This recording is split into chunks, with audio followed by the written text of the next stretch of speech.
प्रिय छात्र और छात्राओं, आदरणीय अभिभावकगण और आदरणीय अध्यापकगण, जैसे कि हम पीछे के समय में 10 दिसंबर 2020 को और 22 दिसंबर 2020 को और उससे भी पहले हम लगातार संवाद करते रहे हैं और आपके कई मेल मुझे मिले हैं और आपने लगातार ये चाहा है कि कब और कैसे करके परीक्षा होंगी। आपके बहुत सारे सुझाव हमारे शिक्षा संवाद में मुझे मिलते रहे हैं और मुझे इस बात की खुशी है कि इस दुनिया के कोरोना काल की जो सबसे बड़ी महामारी और इस संकट के दौरान भी जिस तरीके से आप लोगों ने स्वयं को तैयार किया है, छात्र छात्राओं को मदद के लिए अध्यापक और अभिभावकगण ने पूरी ताकत के साथ बच्चे की मदद की है, छात्र छात्राओं की मदद की है, अपने बच्चों की मदद की है। मैं विशेष करके अध्यापक गण के प्रति और अभिभावकों के प्रति बहुत आभारी हूँ कि जब पूरी दुनिया एक एक वर्ष पीछे अपने पाठ्यक्रमों को ले गई, अपने सत्र को ले गई, ऐसे अवसर पर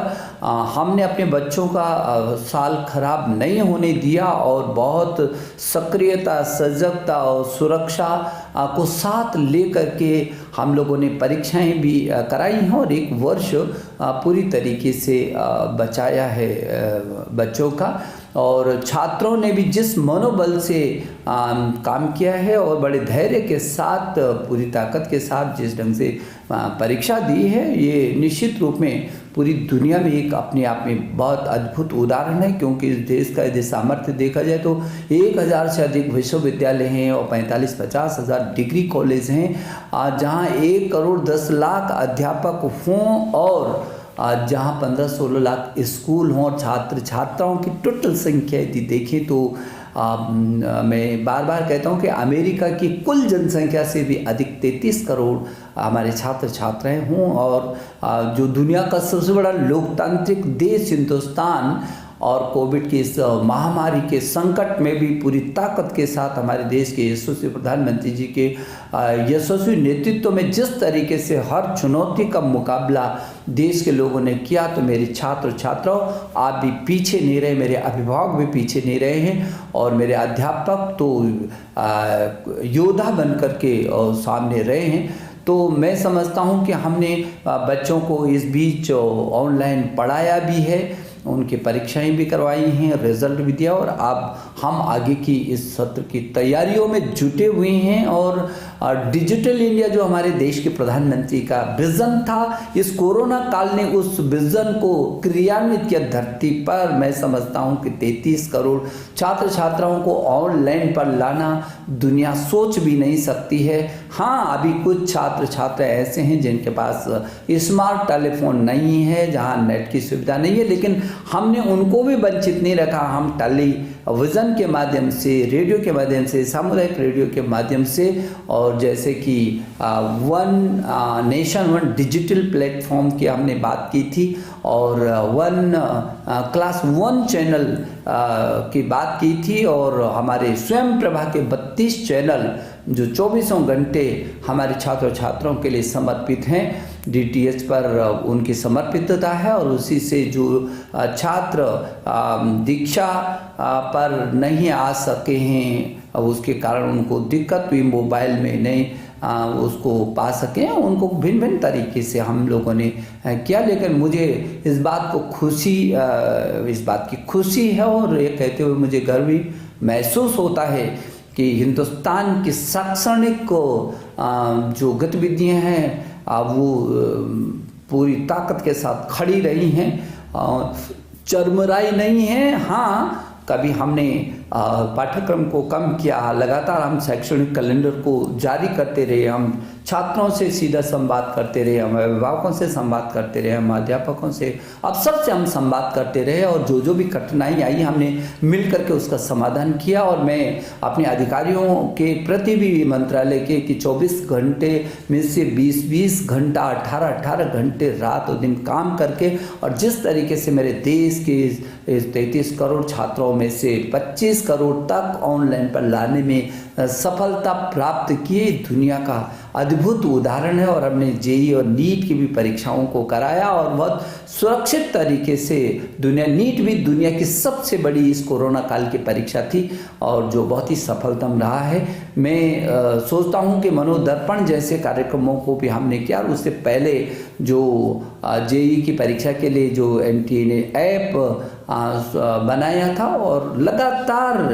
कैसे करके छात्र को जो संभव हो सकता है वो क्या क्या किया जा सकता है, लगातार इस दिशा में हम लोग प्रयासरत हैं। और मेरे छात्र छात्रों, मुझे लगता है कि कभी एक समय था जो मोबाइल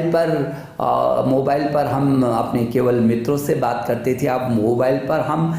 दीक्षा को डाउनलोड कर रहे हैं और हम पढ़ाई कर रहे हैं। एक समय था जब आप ईयरफोन लगा करके केवल गाना सुना करते थे, लेकिन आज वो ईयरफोन लगा करके आप पाठ्यक्रमों को सुनते। एक समय था जब टेलीविज़न केवल मनोरंजन का विषय होता था, लेकिन आज वही टेलीविज़न हमको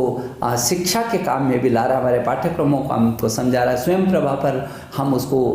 अच्छे तरीके से देख पा रहे हैं। तो मैं समझता हूँ बहुत आमूलचूल तेजी से बदलाव आ रहा है। जो नई शिक्षा नीति हम लेकर आए हैं पूरी दुनिया में सबसे बड़े रिफॉर्म के रूप में आ रही है, सारी दुनिया ने स्वीकार। मुझे खुशी है कि हमारे देश ने भी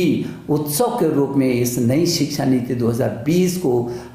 स्वीकार किया है। मैं समझता हूं कि आपके मन में ज़रूर है कि कब ये परीक्षा, हमने पहले भी कहा था जब पहले के संवाद में कि हाँ, फरवरी तक आपकी कोई परीक्षा नहीं होगी क्योंकि आपकी अनिश्चितता सी बनी है। जनवरी आ गया और पहले जनवरी फरवरी में प्रैक्टिकल भी शुरू हो जाते थे, परीक्षाएं शुरू हो जाती थी, तो मार्च तक वो पूरी होती थी। और इन परिस्थितियों में बहुत आपसे संवाद करने के बाद और व्यापक परामर्श करने के बाद अब हम लोग इस निर्णय पर पहुंचे हैं कि जो बोर्ड की परीक्षा है हमारी, वो बोर्ड की परीक्षा जो 10वीं और 12वीं की जो बोर्ड की परीक्षा है, वो बोर्ड की परीक्षा 4 मई से प्रारंभ हो जाएगी। और 4 मई से प्रारंभ होने वाली ये बोर्ड की परीक्षा हमको भरोसा है कि हम 10 जून तक इसको पूरा कर सकेंगे। और समय पर ही हम लोग कोशिश करेंगे कि हम समय पर उसके बाद कॉपियों का निरीक्षण कराएंगे और समय पर आपका रिजल्ट भी हम तैयार करके करना चाहेंगे। और परिणामों को घोषणा 15 जुलाई तक कर देनी चाहिए। प्रैक्टिकल की जो परीक्षाएं हैं वो आपकी 1 मार्च से शुरू हो जाएंगी। मेरी शुभकामना, आप पूरी ताकत के साथ और बहुत आत्मबल के साथ बिना किसी तनाव के आप परीक्षा की तैयारी में जुटे। वक्त भी हमारे पास है और आपको पाठ्यक्रम भी बहुत अच्छा आ रहा है। और सीबीएसई ने वैसे भी इन प्रस्तुतियों में 30% पाठ्यक्रम को अपना कम किया और लगातार आपके साथ हम संवाद में हैं। सीबीएसई बोर्ड के चेयरमैन लगातार इस दिशा में नज़र रखे हुए हैं और पूरा तंत्र वो आपके साथ जुड़ा हुआ है। तो मुझे भरोसा है कि जो 4 मई से होने वाली जो बोर्ड की परीक्षाएं हैं उनके लिए आप बहुत मनोबल से तैयारी करेंगे और पूरी ताकत के साथ और बिना किसी संकोच के आप अपनी परीक्षा को देंगे, मस्ती के साथ परीक्षा को देंगे। और जो विदेशी, क्योंकि देश से हट करके दुनिया के लगभग 25-26 देशों में जो सीबीएसई के स्कूल चल रहे हैं, दुनिया के इन 25 देशों में रहने वाले छात्र छात्राएं भी यदि मेरी बात को सुन रहे हैं तो उनको कोई चिंता करने की ज़रूरत नहीं है। उनके भी हर समाधान को करने की हम कोशिश कर रहे हैं। मेरे प्रिय छात्र छात्राओं, 2020 बहुत योद्धा की तरह आपने इस 2020 को आप विदाई दे रहे हैं और मैं नए वर्ष की जो पूर्व संध्या पर मैं आपको शुभकामना देने के लिए आपके बीच आया हूं और नई तिथियों की घोषणा की आने वाले साल में हम इन तिथियों का भी स्वागत करना चाहते हैं, जब मेरे आप सभी छात्र छात्राएं बहुत मनोयोग के साथ बिना किसी तनाव के अपनी परीक्षाओं को देंगे। मैं आपके अभिभावकों को और आपके अध्यापक गण को एक बार फिर अभिनंदन करता हूं और आपको शुभकामना देता हूं। नमस्ते।